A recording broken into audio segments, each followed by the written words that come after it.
வகுப்பு படிக்கின்றேன். வீடுகவியரசர் முடியரசனார் இயற்றிய தமிழ்நாட்டுப்பண். உயிருடல் கொடுத்திரு நாடெனும் நினைவே ஓங்கிட வேண்டுவோம் நாமே. துஞ்சால் நின்று குலையாமல் இந்நாட்டை தோழமை கொண்டுலகாள்வோம். நெஞ்சி கெடா வகை உரமாய் நின்றார் நிற்பவை எதிரில் உளரோ. படைப்பலம் நாமே பாரி தடைகளை நீக்கிட வாரி நாமே தமிழுலகாள்வோம். புகழ் வளர் நம்முய தாயக நினைவே போற்றுவோம் போற்றுவோம் நாமே.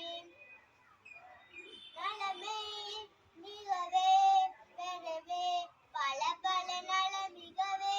நன்றி, வணக்கம். சிங்கப்பெண் குரல் சேனலை லைக் பண்ணுங்க, ஷேர் பண்ணுங்க,